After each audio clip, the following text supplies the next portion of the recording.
तो कल PN junction बनाने के बाद जिसमें दो प्रोसेसेस आपने पढ़ी, डिफ्यूजन और ड्रिफ्ट, उसके बाद हम आगे अपना काम कंटिन्यू करते हैं और अब वहां से डिवाइसेस बनना स्टार्ट होंगी।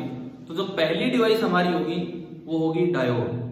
तो नेक्स्ट हेडिंग हम डालें semiconductor diode, DIODE, semiconductor diode.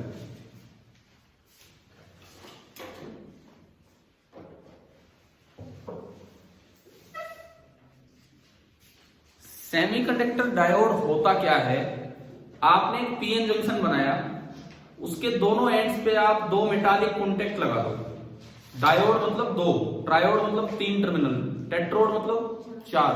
तो हमें तो केवल डायोड तक पढ़ना है, केवल डायोड तक। तो दो टर्मिनल बनाने हैं, तो आपने एक पीएन जंक्शन बनाया जिसमें तीन पार्ट बन जाते हैं, एक पी लेयर, एक एन लेयर और बीच में क्या बन जाती है? Depletion layer. ठीक है, आप दोनों एंड्स पे ना मेटालिक कॉन्टेक्ट बना दो ताकि आप बाहर से कोई एक्सटर्नल वोल्टेज अप्लाई कर सके और ताकि वो करंट वगैरह और जो भी आप फ्लो करवाना चाहे। तो पहले डायोड को डिफाइन कर दीजिए कि क्या होता है diode. It is a PN junction. Diode होता क्या है? सेमीकंडक्टर डायोड, ये आप डिफाइन कर दीजिए। It is a PN junction with metallic contacts, with metallic contacts provided at the ends, with metallic contacts provided at the ends for applying external voltage.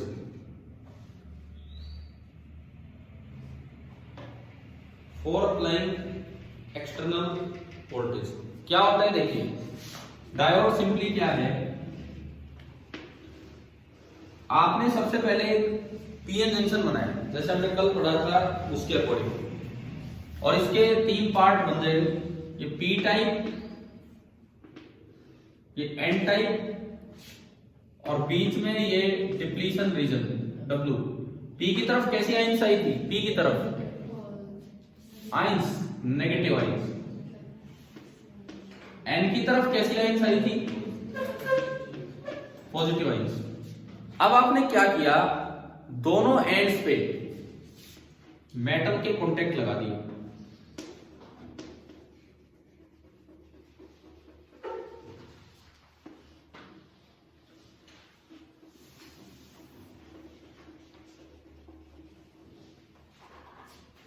क्या एक colour नजर आ रहा है कौन सा, या एक जैसे ही दिख रहे हैं हमें सारे?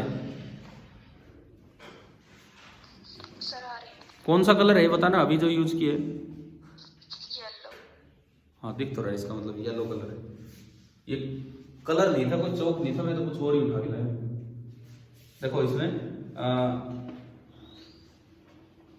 सिलाई मशीन में कुछ पड़े थे येलो ब्लू इस तरह के कपड़ों के निशान लगाने के लिए, पर मैं अपने रिस्क पे उठा के लाया क्योंकि ये जाके रखने हैं दोबारा कहीं खत्म ना होता है।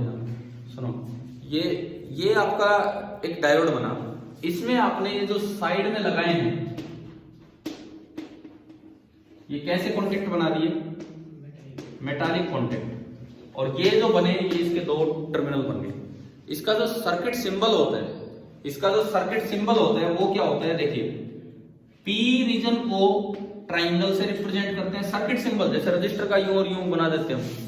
पी रीजन को ट्राइंगल से रिप्रेजेंट कर देते हैं और एन रीजन को स्ट्रेट लाइन से। बस पी ट्राइंगल और एन स्ट्रेट लाइन।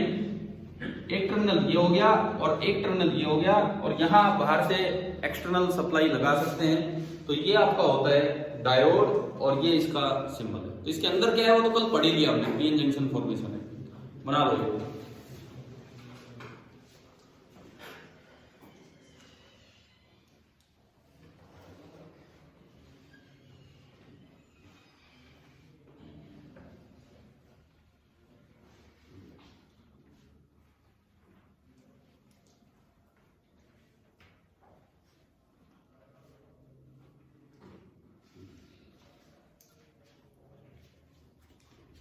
ये सिंबल क्या रिप्रेजेंट करता है वैसे? क्या एक एरो दिख रहा है? अभी एरो की डायरेक्शन P to N है कि N to P? अगर मैं इससे कंपेयर करूं तो एरो की जो डायरेक्शन है वो P to N है। इसका क्या मतलब होता है इस सिंबल का कि अगर आप इस डायोड को प्रॉपरली वोल्टेज लगाओगे, आपने बनाया तो है नहीं साथ साथ,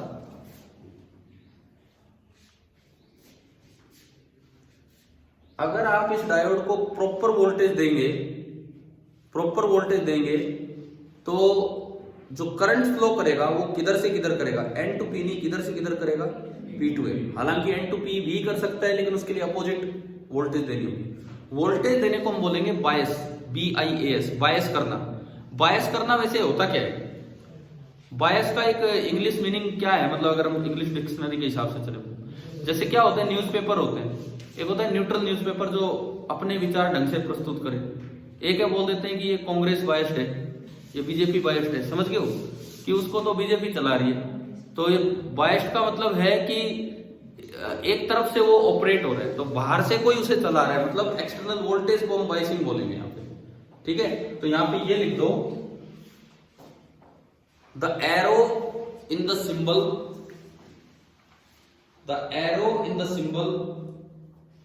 indicates the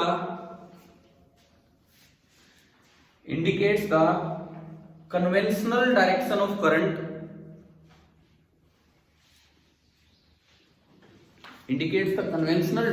current, ब्रैकेट में लिखना P to N, indicates the conventional direction of current, bracket में P to N, when the diode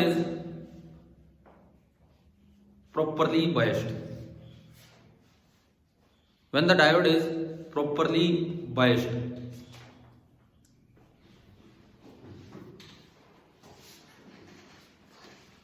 ठीक है। अब वो प्रॉपरली बायस्ड क्या है, उसके लिए हम जो टर्म यूज करेंगे अभी, मतलब वो फॉरवर्ड बायस्ड होगा, ठीक है। अभी हम लेंगे ये चीजें क्या है। तो नेक्स्ट हेडिंग आप डालिए, डायोड अंडर फॉरवर्ड बायसिंग।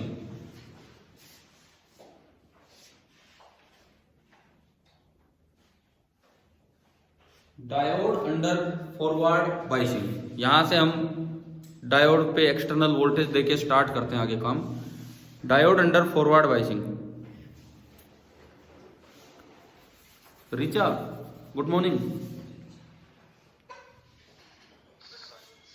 ये बताओ आप वापस क्यों चले गए थे तब? आपने एक बार ज्वाइन किया फिर चले क्यों गए थे उस समय छोड़ के क्लास?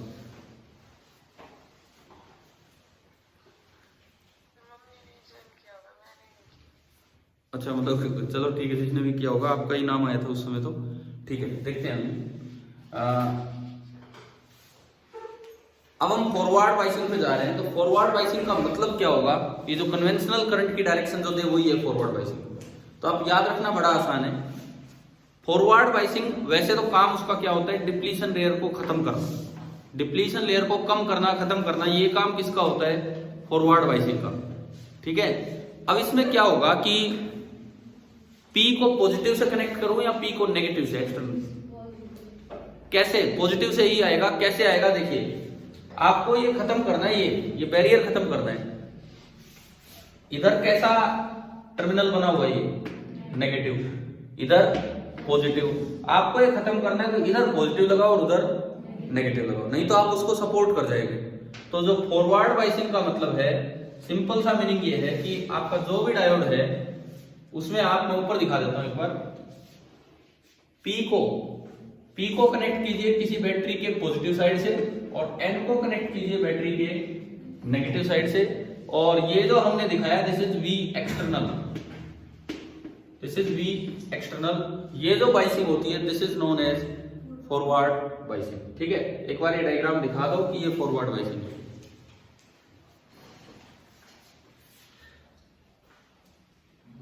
P साइड, हाँ दोबारा उसी में नहीं, क्योंकि हम रिवर्स बायसिंग में फिर आएंगे। तो P साइड पे पॉजिटिव ऊपर ही दिखाना है, ये मैं नीचे जगह बनाई है, नीचे मैं कुछ और बना रहा हूं इसमें, कोई बात नहीं। अब देखो तो इधर कैसे है, यहां पे मैं नीचे इसमें बायसिंग से फर्क क्या पड़ा बैरियर पोटेंशियल पे, उस चीज पे हम आएंगे कि ये जो आपने बायसिंग की है इससे क्या फर्क पड़ेगा। बैरियर पोटेंशियल को हम V0 से रिप्रेजेंट कर रहे थे, आपको ध्यान होगा कल तक अनबायस्ड था तो ये ऐसा बन रहा था, ये ऐसा बन रहा था, और इसको हमने नाम दिया था V नोट, इसको हमने नाम दिया था V नोट। ठीक है, मैं इसको बोलता हूं सिचुएशन नंबर 1। सिचुएशन नंबर 1 का मतलब है कि जब ये कैसा है, अनबायस्ड। आपने अब कर दी फॉरवर्ड बाइसिंग, आपने फॉरवर्ड बाइसिंग कर दी। फॉरवर्ड बाइसिंग कर दी, इसका क्या मतलब है? इसको कम कर रहे हो, इसको ज्यादा कर रहे हो? कम। हम इस फाटक को छोटा कर रहे हैं, यानी कि जो डिफरेंस है कम हो रहा है। तो फॉरवर्ड बाइसिंग करने के बाद जो ग्राफ आएगा वो कुछ नीचे हो जाएगा ऐसा। ये मैंने लिया सिचुएशन नंबर 2, और ये कब है? जब ये आपने डायोड की कैसी कर दी है, फॉरवर्ड बाइसिंग। अगर और फॉरवर्ड बाइसिंग में आप वोल्टेज बढ़ाते हैं मान लो, तो क्या होगा? और भी कम होगा, और एक स्टेज आएगी जहां पे जितनी बिल्कुल इतनी लगा देंगे तो ये बिल्कुल सीधा हो जाएगा, खत्म हो जाएगा, ये बैरियर ही नहीं बचेगा यहाँ पे। ठीक है, तो ये ग्राफ इसके साथ ही दिखा दो कि फॉरवर्ड बाइसिंग में ये कैसे क्या होता है।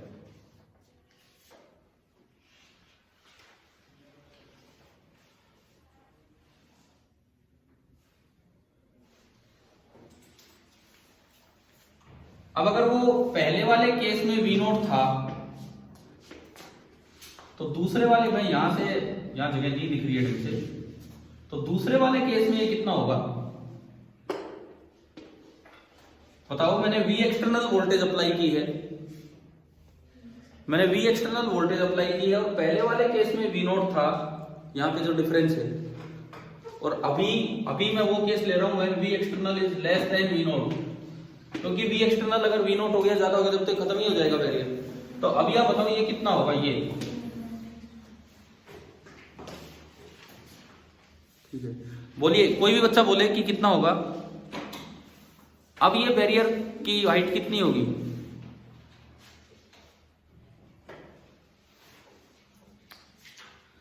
पता तो लगना चाहिए ना ये कितना है। पहले कितना था? ये V नोट था, आपने इसको अपोज करते हुए V एक्सटर्नल और दे दिया, तो अब ये कितना बचा? V note minus V external. Suppose पहले उसकी वैल्यू 10 थी और आपने 3 वोल्ट ये दे दिया, तो 10 माइनस 3 अब 7 रह गया, कम हो गया। ठीक है, फॉरवर्ड बाइसिंग से बैरियर पोटेंशियल डिक्रीज होता है कि इंक्रीज होता है? डिक्रीज होता है। अब इसमें एक अच्छा सा सवाल ये आता है कि आपने V note minus V external कैसे लिख दिया? सुनो, एक सवाल सुनिए यहाँ पे। मान लो आपने बाहर से, सपोज मैं कहूं कि V नोट है 10 मिलीवोल्ट, 10 मिलीवोल्ट, और बाहर से आपने अप्लाई किया है 4 मिलीवोल्ट, तो क्या वो 4 पूरा का पूरा जंक्शन के पास आ जाएगा? तो आपने ये लिख दिया कि 10 माइनस 4। 3 इलाके हैं कि नहीं यहाँ पे? 3 इलाके हैं, तीनों सीरीज में है। एक P रीजन, एक डिप्लीशन रीजन और एक N रीजन। अगर मैंने 4 मिलीवोल्ट अप्लाई किया है, तो क्या वो तीनों हिस्सों में बंटना चाहिए कि नहीं? सीरीज में 3 पार्ट है, तो फिर 10 माइनस 4 आपने सीधा यहां कैसे लिख दिया? 4 का हो सकता है 2 वोल्ट, ये 2 मिलीवोल्ट यहां आया, तो फिर कितना लिखना चाहिए था? 10 माइनस 2। दोबारा सुनो मैं क्या कह रहा हूं। V नोट मान लो 10 मिलीवोल्ट है, V नोट बैरियर पोटेंशियल जब कोई बाइसिंग नहीं थी तब, और आपने बाहर से अप्लाई किया 4 मिलीवोल्ट, और आपने सीधा लिख दिया कि यहां जंक्शन पे हो गया 10 माइनस 4। क्या वो 4 का 4 जंक्शन पे आएगा या इन तीनों पार्ट्स में बटेगा? सीरीज में है ना ये 3 पार्ट, एक P टाइप, एक ये। तो हमें तो पता है करंट इलेक्ट्रिसिटी में हम पढ़ते हैं कि सीरीज में अगर 3 चीजें कनेक्टेड है तो तीनों के पास वोल्टेज थोड़ी थोड़ी बटेगी। तो आप बताओ क्या ये लिखना सही है कि गलत है? हाँ जी भाई, कोई जग रहा है? अरे कोई जवाब तो यस नो तो बोला करो कुछ। Yes sir. Yes sir. तो ये बताओ क्या ये V note minus V external लिखना सही है या V एक्सटर्नल से कुछ कम लिखे हम यहाँ पे?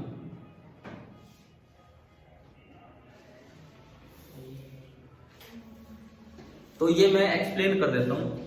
बिल्कुल सही है कि जितनी वोल्टेज आप अप्लाई करोगे सारी की सारी कहां आएगी? जंक्शन पे। अब फिर इसका कारण क्या है, फिर ये बाकी क्या करने के लिए बैठे हैं सीरीज में? आप कुछ भी वोल्टेज लगाओ क्या सारी जंक्शन ही ले जाएगा? बाकी क्या करने के लिए बैठे हैं? तो इस चीज को एक्सप्लेन कर देते हैं। इस चीज को लिखिए आप इसके बाद। क्या ये ग्राफ दिखा दिया आपने? ये बाइसिंग स्मॉल बाइसिंग है कि लार्ज बाइसिंग है? ये जो सेकंड वाले केस में स्मॉल, क्योंकि अभी तो बैरियर ही खत्म नहीं हुआ है, ये स्मॉल बाइसिंग है। ठीक है, बढ़ाओगे तो कम होगा और बिल्कुल जीरो हो जाएगा। जिसमें आप ये चीज एक्सप्लेन कर दीजिए, क्वेश्चन बना के लिखो, नहीं तो वो चीजें याद ही नहीं रहती। क्वेश्चन लिखिए, why does the applied voltage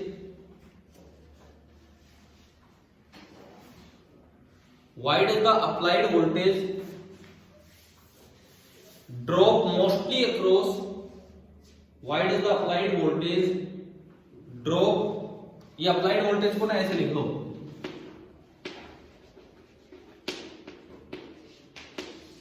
ये तो नाउन की तरह है और ड्रॉप वर्ब की तरह है। कई बार बच्चा वोल्टेज ड्रॉप एक साथ पढ़ जाता है तो कंफ्यूज हो जाएगा। Applied voltage drop mostly across the depletion reason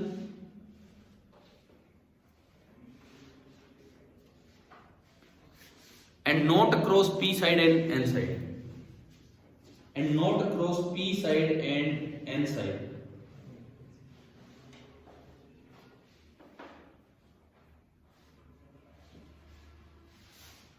अब इसका रीजन सुनो। सीरीज में voltage directly proportional to resistance होती है कि इनवर्सली? सीरीज में देखो, आपने पढ़ा है करंट इलेक्ट्रिसिटी में, सीरीज में वोल्टेज डिस्ट्रीब्यूट होती है, पैरेलल में करंट डिस्ट्रीब्यूट होता है। करंट डिस्ट्रीब्यूट होता है इनवर्सली प्रोपोर्शनल टू रेजिस्टेंस। जिस ब्रांच का रेजिस्टेंस ज्यादा होगा उधर करंट कम होगा। और सीरीज में वोल्टेज डिस्ट्रीब्यूट होती है डायरेक्टली प्रोपोर्शनल टू रेजिस्टेंस। क्या याद आ रहा है कि नहीं भाई ये वाले पॉइंट, करंट वाले? ठीक है, तो अब आप ये देखो, एक पी साइड रीजन है, एक विड्थ डिप्लीशन रीजन है और एक एन साइड। कौन सा ऐसा इलाका है जिसमें कैरियर ही नहीं है? पी डिप्लीट एन, कौन सा ऐसा इलाका है जिसमें कैरियर ही नहीं है? कैरियर ही किस रीजन में नहीं है? डिप्लीशन का नाम क्या दिया था? डिप्लीशन क्यों दिया था? क्योंकि उसमें कैरियर खत्म हो गए थे, उसमें खाली आयंस बचे थे। इसमें ना होल है और ना ही इलेक्ट्रॉन। यहां तो होल्स हैं, यहां कौन है? इलेक्ट्रॉन। लेकिन इस बीच में ना होल है ना इलेक्ट्रॉन, तो कैरियर ही नहीं है। कैरियर ही नहीं है तो वहां तो करंट आ ही नहीं पाएगा, तो उसकी रेजिस्टेंस तो बहुत ही ज्यादा है as compared to P side and N side. As compared to P side and N side, जो बीच वाला पार्ट है वो कैरियर फ्री है, तो इसलिए उसकी रेजिस्टेंस बहुत ही ज्यादा है। और सीरीज में वोल्टेज ड्रॉप होता है डायरेक्टली प्रोपोर्शनल टू रेजिस्टेंस, क्योंकि इसकी रेजिस्टेंस बहुत ज्यादा है as compared to these two regions. तो ज्यादातर अप्लाइड वोल्टेज सारी की सारी लगभग कहां जाएगी? इसके पास। क्या रीजन समझ में आ गया? क्या है इसका आंसर? आप लिख लीजिए, the depletion reason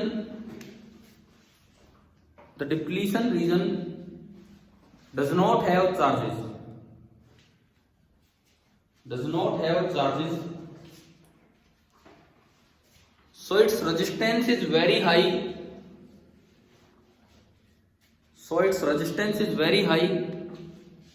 as compared to P side and N side.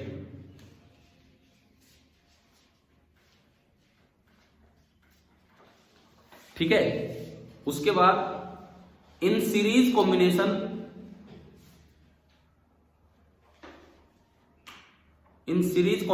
In short आप ऐसे लिख दो, V directly proportional to R।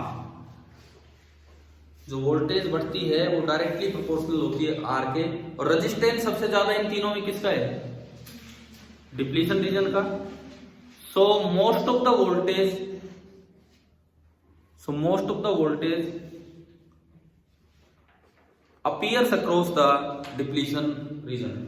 तो ज्यादातर जो वोल्टेज है वो डिप्लीशन रीजन के पास ही आ जाएगी। एंड और इस कारण से यहां जो वोल्टेज है, देखो एक बार, ये कितना हो गया? V0 माइनस, इस V0 को बोलते हैं built in potential. built in potential, and it directly affects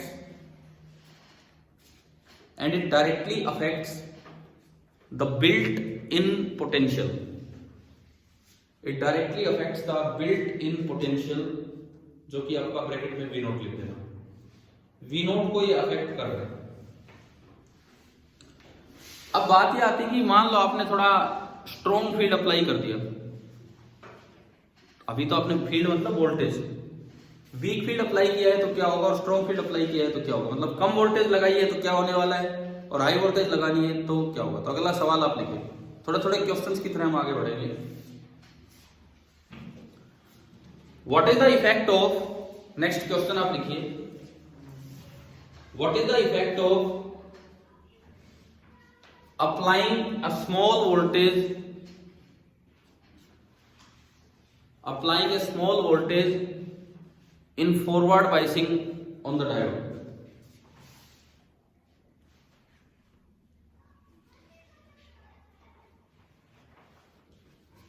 भाई मतलब सवाल का मतलब यह है कि करंट बनेगा कि नहीं, ये बताना आपको।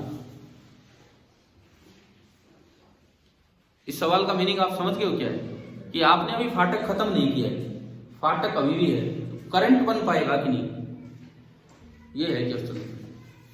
क्या डायोड में फॉरवर्ड बाइसिंग कर दी, लेकिन जो अप्लाइड वोल्टेज है वो बैरियर बिल्ट इन पोटेंशियल से कम है, तो क्या करंट मेंटेन हो पाएगा कि नहीं, ये सवाल। क्वेश्चन आ रहा है ना समझ में।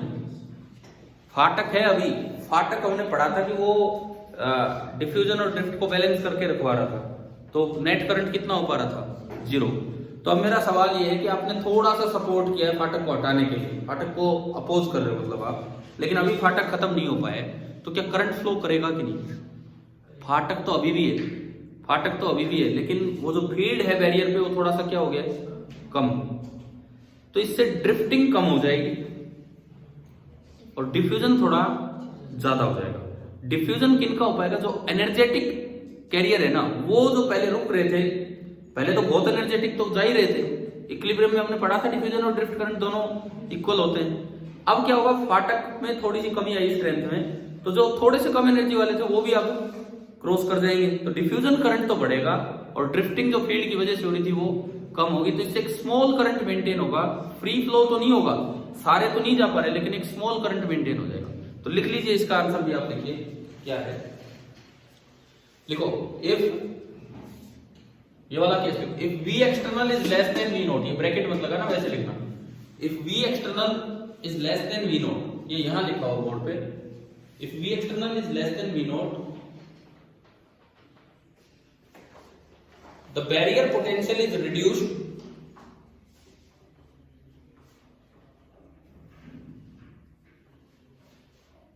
and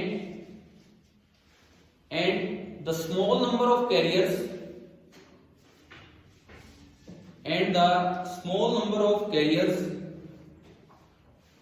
ब्रैकेट में लिख दो in uppermost energy levels, small number of carriers bracket में आप लिख दीजिए in uppermost energy levels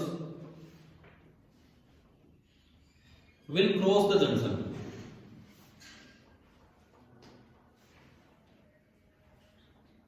so a small current will flow,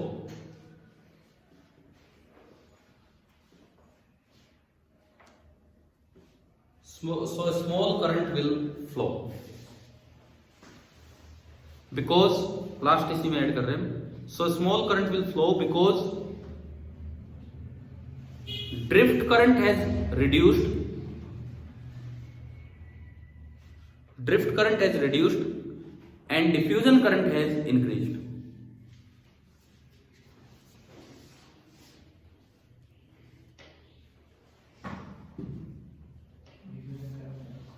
Drift current has reduced and diffusion current has increased.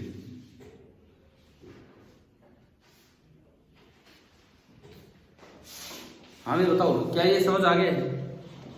ठीक है, करंट तो होगा लेकिन बहुत ही कम होगा। तो अगर आप अच्छे से करंट चाहते हो तो ये कब होगा, जब आप जो अप्लाइड वोल्टेज है वो कम से कम बैरियर पोटेंशियल के बराबर हो या इससे ज्यादा, तो बिल्ट इन पोटेंशियल है इससे ज्यादा हो। तो नेक्स्ट क्वेश्चन की तरह ही हम बढ़ते चलेंगे आगे, मतलब इस टॉपिक में। अगला सवाल ये है कि अगर आपने थोड़ी हाई एक्सटर्नल वोल्टेज अप्लाई की तो करंट क्यों मेंटेन होगा? यूं लिखो, उसी तरह से हम लिखते जैसे पीछे लिखा था कि व्हाट इज द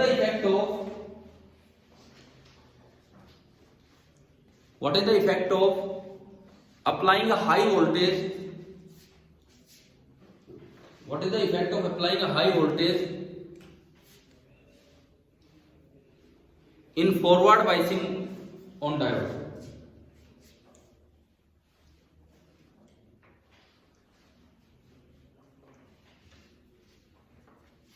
अब देखो अब क्या हो रहा है,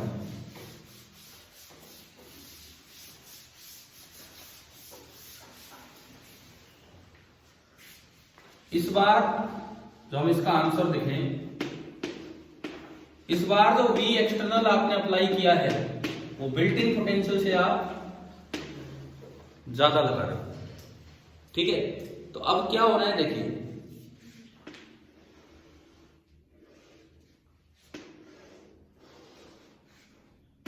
ये आपका बैरियर था, ये P साइड, ये N साइड,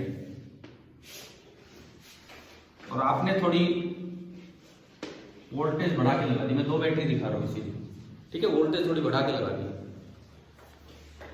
यहां पे नेगेटिव चार्ज था फिक्स साइंस, और यहां पे कैसा था? पॉजिटिव, ठीक है। यहां मेनली कैरियर कौन थे? Majority carrier P side holes, P side के ये जो होल्स हैं, पी साइड के जो होल्स हैं, अब होगा क्या, होल पे कैसा चार्ज होता है? पॉजिटिव, और बैटरी का इस साइड कौन सा टर्मिनल है? पॉजिटिव। तो पॉजिटिव को क्या करेगा? रिपेल करेगा। पहले यहाँ पे फाटक था जो इसको जाने नहीं दे रहा था, अब तो वो दिक्कत भी नहीं रही, पॉजिटिव ने पॉजिटिव को रिपेल कर दिया, यूं कहीं फाटक कम हो रहा है, समझ गए हो। तो क्या होता है कि इसको फिजिक्स की भाषा में बोलते हैं इंजेक्शन लगाना। एन के इंजेक्शन लगाए, एन के इंजेक्शन लगाए, और एन में कौन एंटर कर गया? होल। एन के लिए होल माइनॉरिटी कैरियर है कि मेजॉरिटी कैरियर है? माइनॉरिटी। तो इस इंजेक्शन का नाम होता है माइनॉरिटी कैरियर इंजेक्शन, ठीक है। एन के लगा है माइनॉरिटी कैरियर इंजेक्शन, समझ गए हो। दोनों के लगेगा, एक के थोड़े लगेगा, इसके भी लगेगा। क्यों? यहां पे कौन है मेजॉरिटी में? इलेक्ट्रॉन, और इधर कैसा टर्मिनल है? तो नेगेटिव को रिपेल करेगा, तो ये इधर आ गए, ये नेगेटिव था ये उधर चला गया, और वो पॉजिटिव था इधर आ गया। तो दोनों साइड इसके भी और इसके भी जो इंजेक्शन लगा है, और उसका नाम है minority carrier injection. Minority carrier injection क्या करता है कि केवल जंक्शन क्रॉस करवाएगा, केवल जंक्शन क्रॉस करवाएगा, उसके बाद भाई ये जाने आगे क्या होना है क्या नहीं। अब देखो इधर से इंजेक्शन लगा तो बहुत सारे इलेक्ट्रॉन्स आ गए। अब पी की तो आदत ही नहीं थी इलेक्ट्रॉन को संभालने की, पी में तो इलेक्ट्रॉन किस में रहते थे? माइनॉरिटी में। इधर इलेक्ट्रॉन ज्यादा है कि कम है? ओह माय गॉड, क्या बता रहे हो? इधर इलेक्ट्रॉन क्या है? पी साइड इलेक्ट्रॉन क्या होंगे? कम, क्योंकि ये तो माइनॉरिटी में है ना। यहां अभी इंजेक्शन लगा है तो यहां बहुत ज्यादा इलेक्ट्रॉन हो गए, यहां बहुत कम इलेक्ट्रॉन है। अब आगे किसी फील्ड की जरूरत नहीं है। डिफ्यूजन एक प्रोसेस होती है कि कंसंट्रेशन डिफरेंस अगर हो और कोई चल सके तो अपने आप वो किधर से किधर चलेगा? हाई से लो। तो यहाँ पे इलेक्ट्रॉन्स की संख्या बहुत ज्यादा होगी है, यहाँ वो माइनॉरिटी में थे बहुत कम है। तो due to concentration gradient, concentration difference की वजह से अब ये इलेक्ट्रॉन आगे मूव कर जाते हैं। सिमिलरली यहाँ पे कौन अब आके एंटर कर गए हैं? जो होल्स यहाँ थे नहीं, मतलब यहाँ पे होल बहुत कम है, यहाँ तो ये होल बहुत कम है, इधर तो माइनॉरिटी में है, और यहाँ भी अभी इंजेक्शन लगा है तो होल बहुत ज्यादा हो गए। इसका मतलब ड्यू टू डिफ्यूजन अब ये होल आगे जाएंगे कि नहीं? अरे यार हमारी बॉडी में कोई इंजेक्शन लगता है सपोज, तो वो तो एक ही जगह लगाते हैं, ठीक है। वहां पे कंसंट्रेशन एकदम से आपने बढ़ा दी, बाकी बॉडी में वो चीज है नहीं, तो उसके बाद वो क्या होती है आगे? डिफ्यूज ही तो होती है, समझ गए हो ना। सेम यही तो प्रोसेस है, सेम यही प्रोसेस है। तो इस तरह से दो स्टेप में करंट मेंटेन होता है। अब क्या होगा? ये इलेक्ट्रॉन यहां तक चल के आ जाएंगे, ये होल यहां तक चल के आ जाएंगे। और देखो ये नेगेटिव साइड है, ये पॉजिटिव साइड है। नेगेटिव साइड बैटरी से इलेक्ट्रॉन निकलेंगे, देखिए अब प्रोसेस ही मेंटेन होगी। नेगेटिव साइड बैटरी से इलेक्ट्रॉन निकलेंगे, जितने इलेक्ट्रॉन निकल रहे हैं बैटरी को तो उतने इलेक्ट्रॉन चाहिए। बैटरी तो हमेशा ऐसे काम करती है कि भाई मुझे नहीं पता, तुम अपना फ्लो करवा लो, मैं तो जो इलेक्ट्रॉन यहां से निकाल रहे उतने मुझे चाहिए, ठीक है। तो इन्होंने 5 इलेक्ट्रॉन निकाले तो 5 यहां से चाहिए इन्हें। तो अब पहली बात 5 निकाले, वो गए, वो कर क्या रहे हैं, यहां से कौन आगे बढ़ रहे हैं, होल्स बढ़ रहे हैं ना, यहां से होल्स आगे बढ़ रहे हैं। होल और इलेक्ट्रॉन का मिलन होगा, मतलब रिकॉम्बिनेशन होगा, उससे एक बॉन्ड बनेगा। क्लियर है, ये काम तो इधर हुआ। इधर देखो, इधर कौन चल चल के आ रहे हैं, इलेक्ट्रॉन। तो इलेक्ट्रॉन को तो दिक्कत ही नहीं है, होल तो आगे जा नहीं सकता, आगे मेटल की वायर है, मेटल में तो होल चलते नहीं है, लेकिन इलेक्ट्रॉन तो चल सकते हैं। तो ये इलेक्ट्रॉन आएंगे और यहाँ निकल लेंगे, यहाँ निकल लेंगे, तो बैटरी की भी दिक्कत पूरी होगी।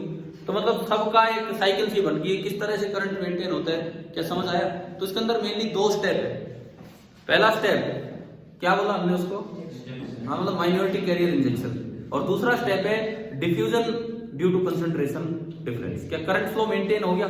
तो इस सवाल के जवाब में पहले तो एक बार ये डायग्राम सा जैसा आपको समझ आए हम बना लें, क्योंकि इसी को तो हम एक्सप्लेन करेंगे कि क्या हुआ है क्या नहीं हुआ है। कुछ थोड़े बड़े गोले दिखाते हो वो होल है, कोई डॉट दिखाते हो तो वो इलेक्ट्रॉन है, क्योंकि इसी चीज को हम एक्सप्लेन करने वाले हैं कि भाई कैसे करंट मेंटेन होगा।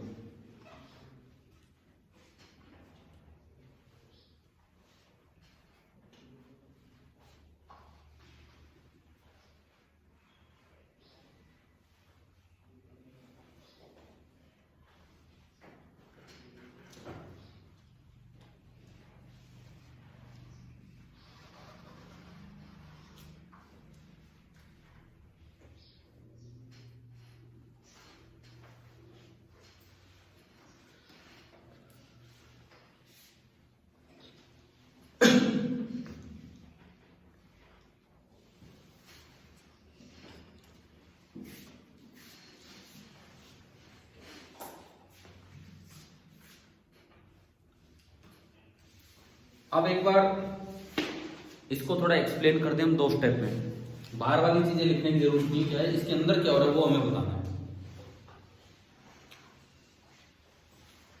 तो सबसे पहली बात, अगर V एक्सटर्नल बड़ा हो V नोट से तो क्या करंट फ्लो करेगा या नहीं करेगा।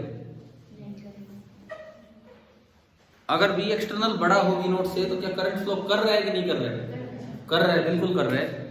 एक तो इसका ऑर्डर हमें याद रखना होता है। 1 नंबर का सवाल सिंपल ये भी आ जाता है कि फॉरवर्ड बायस्ड डायोड में जो करंट फ्लो करता है वो किस ऑर्डर का होता है, तो मिली एम्पियर के ऑर्डर का होता है। मैं अलग से सवाल नहीं इसी में लिखवा दूंगा। तो पहली लाइन ये लिखे, if V external is greater than V not, मतलब जो अप्लाइड वोल्टेज है अगर वो बिल्ट इन पोटेंशियल से ज्यादा है, if V external is greater than V naught then a forward current,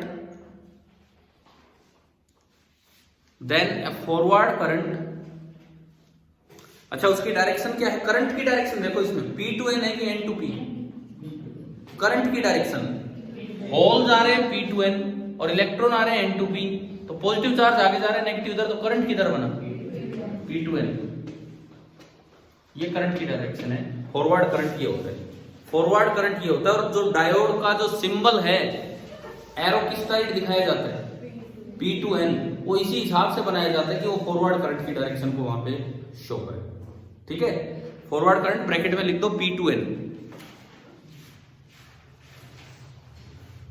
if V external is greater than V naught then a forward current bracket में P2N flows in the diode,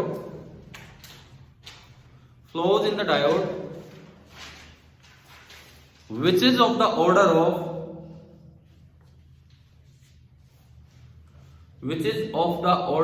किस order का होता है, अभी मैंने बताया milli ampere, small m capital A, which is of the order of milli ampere. Milli ampere की range का ये करंट यहाँ पे मेंटेन होगा, ये फ्लो करेगा। ठीक है, अब इसकी एक्सप्लेनेशन 2 स्टेप में एक्सप्लेन करें हम इसे, तो लिखो स्टेप फर्स्ट का नाम डाल दो minority carrier injection. Step first का नाम आप डाल दीजिए minority carrier injection.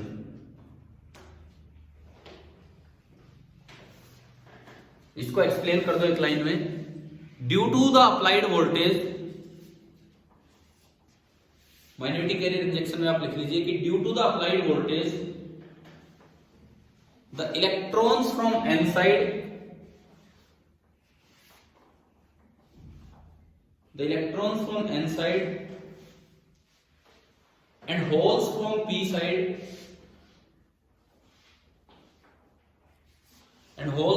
side cross the depletion region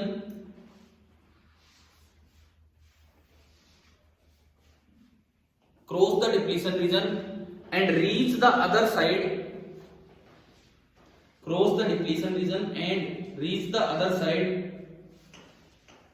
where they are minority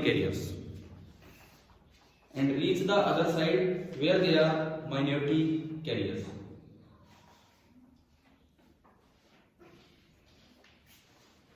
ठीक है। पहला स्टेप आ गया हमें समझ में, लिख भी दिया हमने क्या हुआ है, ठीक है। सर इसके नाम पहला स्टेप, हाँ जी हाँ, बोलो बोलो, दोबारा बोलो। नाम में कैरियर के बाद क्या है? हेडिंग दबाई माइनॉरिटी। मैं एक बार दोबारा बोल देता हूं, अगर कुछ भी नहीं लिख पाए तो आप, कि due to the applied voltage की वजह से the electrons from N side and holes from P side cross the depletion region and reach the other side where they are minority carriers. अब बताओ आप क्या पूछ रहे हो? जो आपने स्टेप 1 का नाम दिया था माइनॉरिटी कैरियर इंजेक्शन।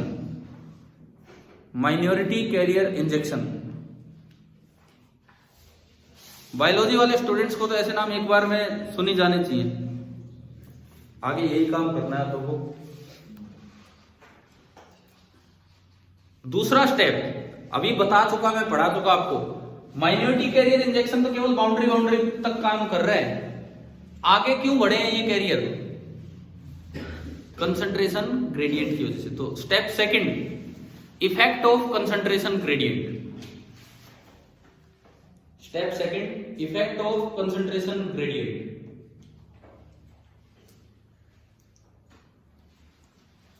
तो देखो इसमें एक लाइन लिखनी होगी हमें कि क्या होगा, पहले सुन लीजिए। ये रीजन है एन रीजन। अब बाउंड्री के पास देखिए, बाउंड्री के पास एन में बहुत सारे क्या आ गए इंजेक्शन लगने से? होल। यानी कि माइनॉरिटी कैरियर की संख्या यहां बढ़ गई, जबकि उधर तो माइनॉरिटी थे तो मतलब बहुत ही कम थे। सिमिलरली इसमें भी यहाँ इलेक्ट्रॉन आ गए जो बढ़ गए और दूसरी साइड बहुत ही कम थे। तो पहले तो ये एक्सप्लेन करो कि ये कंसंट्रेशन डिफरेंस है कि नहीं है। लिखिए ये चीज, at the junction boundary on each side, at the junction boundary on each side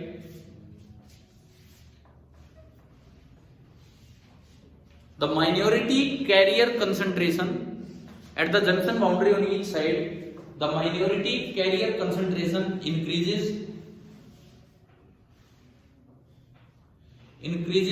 significantly, मतलब काफी ज्यादा increases significantly compared to the locations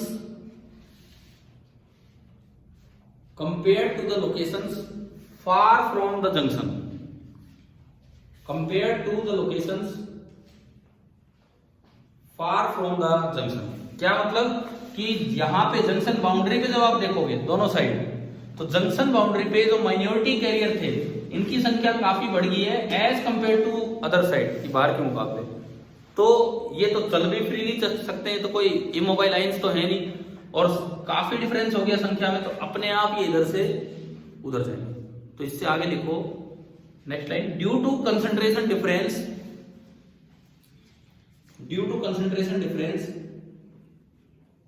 these carriers diffuse from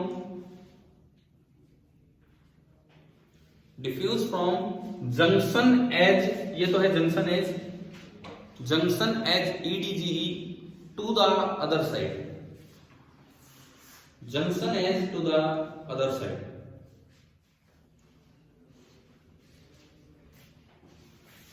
ठीक है, आप बताओ फॉरवर्ड बाइसिंग का करंट फ्लो समझ आया कैसे बनाना है? अच्छा, अब इसके बाद सुनो, एक बड़ा आसान सा सवाल पूछ लिया जाता है। जब फॉरवर्ड बाइसिंग करते हैं तो क्या इलेक्ट्रॉन और होल दोनों सेम डायरेक्शन में फ्लो करते हैं कि अपोजिट डायरेक्शन में? अपोजिट। अगला सवाल, जब फॉरवर्ड बाइसिंग करते हैं तो इलेक्ट्रॉन और होल दोनों का करंट सेम डायरेक्शन में होता है कि अपोजिट डायरेक्शन में? सेम। होल का करंट भी जा रहा है P2N और इलेक्ट्रॉन इधर आ रहे हैं तो इलेक्ट्रॉन का करंट भी कहां जा रहा है?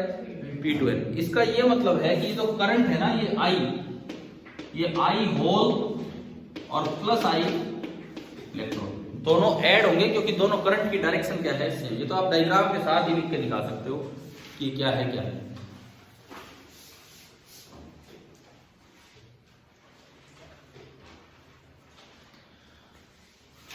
अब आती है बहुत इंपॉर्टेंट चीज जिसको बोलते हैं VI कैरेक्टरिस्टिक्स या IV कैरेक्टरिस्टिक्स भी बोल देते हैं। वोल्टेज करंट कैरेक्टरिस्टिक मतलब ग्राफ। और मोस्ट ऑफ द टाइम, क्योंकि आप तो अभी शुरुआत कर रहे हैं, बच्चे ग्रेजुएशन में पहुंच जाते हैं, वहां जाके भी ना उन्हें कन्वेंशन नहीं पता होता कि कब कौन सी चीज पॉजिटिव लेनी है ग्राफ में और कब नेगेटिव। सेमीकंडक्टर के ग्राफ में मैं एक कन्वेंशन बता रहा हूं जिसका आप हमेशा ध्यान रखेंगे। नहीं तो क्या होगा, जब आप सोलर सेल पढ़ेंगे ना, वहां ये समझ में नहीं आ रहा होगा कि ग्राफ चौथे क्वाड्रेंट में क्यों गया। कभी पहले में बना रहे, कभी दूसरे में, कभी तीसरे में, कभी चौथे में। ये है। तो नेक्स्ट हेडिंग आप डाल लीजिए इसी में। ये डायोड ही चल रहा है, फॉरवर्ड बाइसिंग ही चल रही है, तो IV कैरेक्टरिस्टिक्स या VI characteristics for a forward biased diode. VI characteristic या IV characteristics for a forward biased diode, क्योंकि ये चीज दोबारा आएगी रिवर्स बायस्ड में।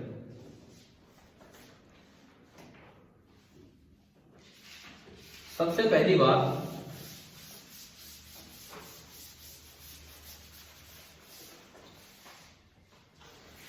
इसका अगर मैं सर्किट डायग्राम देखूं, ये डायोड है, सर्किट डायग्राम है, तो सर्किट सिंबल ही आप यूज कीजिए। ये डायोड है।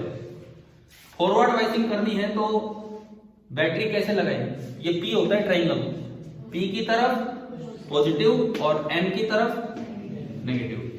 आप ऐसे पहले देख लो, फिर बनाना। मैं तो इसमें मिटा के एमीटर वोल्टमीटर लगा दूंगा। ये एरो लगाया, एरो क्या दिखाता है? वेरिएबल, क्योंकि मुझे ग्राफ बनाना है। वेरिएबल एक तो लगाओ वोल्टमीटर। वोल्टमीटर तो यहां लगाओ कि भाई इसके पास कितनी वोल्टेज आ रही है,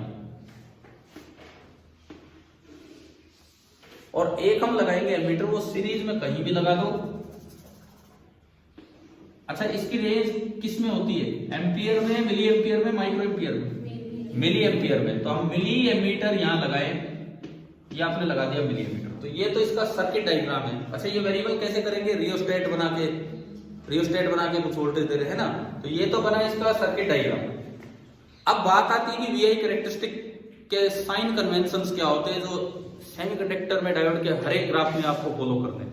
ठीक है? नहीं तो बच्चे मतलब आप लोग सीधा रट के जाते हैं कि ये फर्स्ट क्वाड्रेंट में, ये थर्ड क्वाड्रेंट में, ये सेकंड में, फोर्थ में, लेकिन उसका तरीका समझो क्या होता है। साइन कन्वेंशंस क्या है? जो आप VI कैरेक्टरिस्टिक दिखाएंगे कहीं भी, कब V पॉजिटिव लेना है, पहली बात इसको समझिए। कब V पॉजिटिव लेना है ग्राफ में? मैं एक बार वहां की बजाय यहां करके दिखाता हूं आपको कि आपको अपने ग्राफ में कब तो V पॉजिटिव दिखाना है और कब V नेगेटिव दिखाना है। V पॉजिटिव तब दिखाना है इफ आप P साइड तो हाई पोटेंशियल दे रहे हैं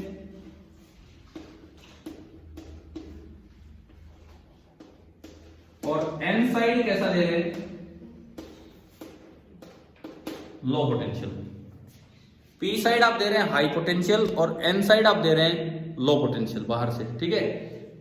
कैसे भी करके अगर P साइड हाई पोटेंशियल पे N लो पे है, तो आप ग्राफ में उस समय अगर वोल्टेज 5 वोल्ट है तो +5 दिखाएंगे। ठीक है? अच्छा, V नेगेटिव कब दिखाना है? बिल्कुल इससे अपोजिट हो रहा होगा। V नेगेटिव आपको कब दिखाना है? जब आपके जैसे भी आप अप्लाई कर रहे हो, इस तरह से अप्लाई कर रहे हो कि P साइड तो लो पोटेंशियल है और N साइड हाई पोटेंशियल है, तो आपको ग्राफ में मान लो ऐसा पोटेंशियल डिफरेंस आपने दे रखा है और 5 वोल्ट दे रखा है, तो ग्राफ में 5 नहीं, वो वैल्यू क्या दिखाएंगे? -5। क्या वोल्टेज की कन्वेंशन आ रही है समझ में? तो एक बार ये बताओ, ये जो जैसा सर्किट दिखा है इसमें वोल्टेज पॉजिटिव साइड दिखाई जाएगी कि नेगेटिव? पॉजिटिव साइड, क्योंकि P पॉजिटिव है और N नेगेटिव है। और एरो हमेशा आगे लगा ना, यूं नहीं कि नेगेटिव दिखाना है एरो इधर कर दिया, क्योंकि फिर तो वो पॉजिटिव बना दिया आपने। अगर आपने एरो आगे लगाया है तो ये पॉजिटिव साइड है और ये नेगेटिव। एक्सिस पे एरो आगे है, दोनों साइड मत लगा देना एरो। कोई छोटे बच्चों की तरह 4 एरो लगाया हुआ है पे, वो ग्राफ ही बिगड़ जाता है, फिर कुछ समझ में नहीं आएगा किधर पॉजिटिव किधर नेगेटिव। समझ आया? ठीक है। दूसरी बात, करंट का क्या कन्वेंशन है करंट का, अब वो सुने। करंट पॉजिटिव कब लिया जाएगा? करंट पॉजिटिव होगा अगर डायोड के अंदर, डायोड के बाहर नहीं, डायोड के अंदर करंट जाए P से N की तरफ। ये P से N जा रहा है इनसाइड डायोड। और करंट नेगेटिव कब होगा? आपको ये करंट नेगेटिव कब दिखाना होगा? जब डायोड के अंदर करंट जाए, डायोड के बाहर नहीं है, बाहर अलग कन्वेंशन होगी। जैसे अगर अंदर P2N है तो बाहर N2P हो जाएगा। डायोड के अंदर जो करंट है, ये नेगेटिव ऊपर नहीं लिखना चाहिए मुझे, जिस तरह से ग्राफ है, एक्सिस है, ये नेगेटिव वाला किधर दिखाएं हम? नीचे। तो अगर मैं I को नेगेटिव बोलूं, I नेगेटिव, तो I नेगेटिव तब होगा if N2P करंट जा रहा है, कहां पे जा रहा है? Inside the diode. सबसे पहली बात तो ये, क्या ये कन्वेंशन समझ आ रहे हैं? बिकॉज इनके बिना आप क्वाड्रेंट डिसाइड नहीं कर पाओगे किसी भी टॉपिक में, सेमीकंडक्टर में, कि ग्राफ किधर जाना है। एक बार मैं दोबारा बता रहा हूं, इधर देखिए, वोल्टेज और आई का ये जो ग्राफ है, काफी इंपॉर्टेंट ग्राफ होते हैं इस चैप्टर में, आपको ढंग से छांटने होते हैं। एक बार तो नीट पेपर में कुछ 2-4 साल पहले केवल ये आ गया, सोलर सेल का ग्राफ आया, 4 क्वाड्रेंट्स में बना के दिखा रखा है। आपको केवल क्या डिसाइड करना था? क्वाड्रेंट कौन सा होगा। क्वाड्रेंट कैसे डिसाइड होगा? जब आपको साइन कन्वेंशंस पता होंगे, नहीं तो आप क्वाड्रेंट ही डिसाइड नहीं कर पाएंगे। ठीक है, केवल इस बात पे। तो एक बार दोबारा सुन लीजिए, वोल्टेज कब ग्राफ में पॉजिटिव दिखानी, कब नेगेटिव? अगर P हाई पोटेंशियल पे है, N लो पे, तो ग्राफ में voltage positive. P low potential पे, N हाई पे, तो ग्राफ में वोल्टेज नेगेटिव। करंट कब पॉजिटिव कब नेगेटिव? अगर डायोड के अंदर, डायोड के बाहर नहीं, डायोड के अंदर करंट फ्लो करे P2N एरो के अकॉर्डिंग, तो पॉजिटिव दिखाना है, और N2P फ्लो करे तो नेगेटिव दिखाना होगा। तो एक बार VI कैरेक्टरिस्टिक्स हम स्टार्ट करें, हमें तो फॉरवर्ड की बनानी है, तो आप साइन कन्वेंशंस वाला ये काम अलग से कर दो, साइन कन्वेंशंस, फिर हम फॉरवर्ड की बनाएंगे। ये फॉरवर्ड रिवर्स दोनों के लिए है ये साइन कन्वेंशन। हाँ, ये ग्राफ बना के ना, ये ग्राफ बना के ढंग से लिख दो, नहीं तो फिर खुद ही यूं लगेगा आपको कि यार ये क्या है, कैसा है। इस ग्राफ की तरह आप दिखा दो। ये तो जनरल साइन कन्वेंशन है, फिर फॉरवर्ड बाइसिंग का ग्राफ बनाएंगे।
साइन कन्वेंशंस अगर आपने बना लिए हैं तो इसके बाद हम VI कैरेक्टरिस्टिक का ग्राफ बनाएंगे, जो आपने हेडिंग डाली थी ये तो साइन कन्वेंशन बता दिए, हेडिंग ऊपर लिखी हुई होगी कि वीआई कैरेक्टरिस्टिक या IV characteristic for forward biased curve, तो अब उसके लिए हम आएंगे। तो डिसाइड करो कौन से क्वाड्रेंट में आएगा इसका, फर्स्ट में। समझ आ रहा है सभी को?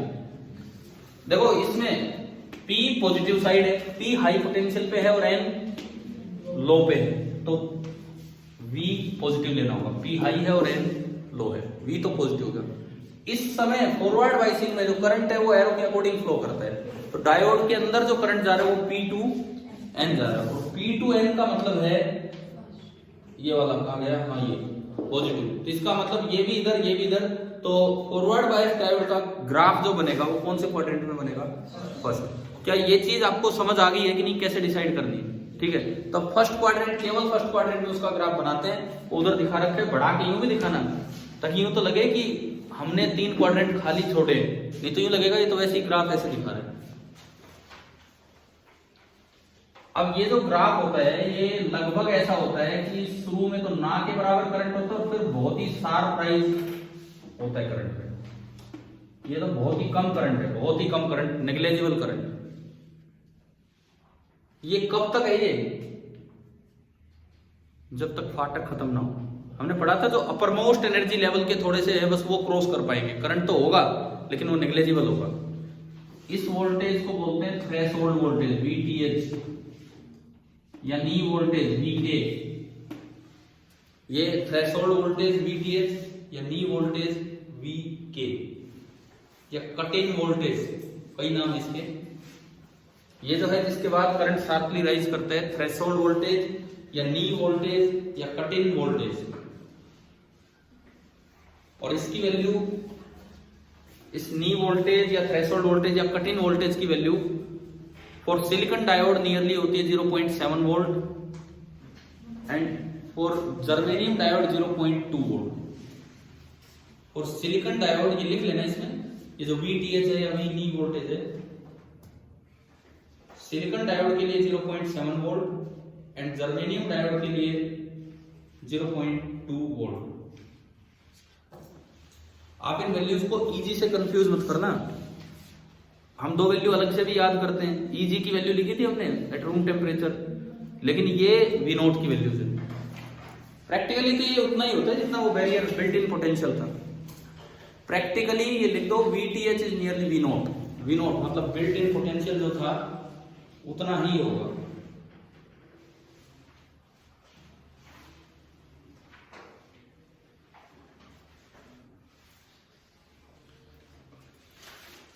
अब थोड़ा सा ये ग्राफ, इसकी कुछ एक्सप्लेनेशन, इसमें कुछ रेजिस्टेंस वगैरह निकलते हैं, ये वाला काम हम कल लेके चलेंगे। कल एक तो ये कंप्लीट होगा, इसके अलावा रिवर्स बायस डायोड भी कंप्लीट हो जाएगा। रिवर्स बायस में अब देखो साइन कन्वेंशन मत भूलना, कल दोबारा से हमें स्टार्ट करना पड़ेगा, बोर्ड पे नहीं होगा, तो साइन कन्वेंशन मत भूलना। और आप फिर डिसाइड करेंगे कि रिवर्स बायस का ग्राफ कौन से क्वाड्रेंट में जाएगा। बुक से देख के याद करना वो एक अलग चीज है। कोई नया भी सवाल आ जाए, हाइपोथेटिकल क्वेश्चन आ जाए, तो हमें बताना आना चाहिए कि कौन से क्वाड्रेंट में ग्राफ बनेगा। तो क्या आप सभी को साइन कन्वेंशन समझ आ गई? ठीक है, अब ये जो ग्राफ बना है इसकी कुछ एक्सप्लेनेशन, इस पे किस तरह से सवाल बनते हैं रेजिस्टेंस वगैरह निकालने पे, तो ये काम हम कल कर रहे होंगे। और डायोड वाला पार्ट कल आगे कंटिन्यू करते हैं। Thank you.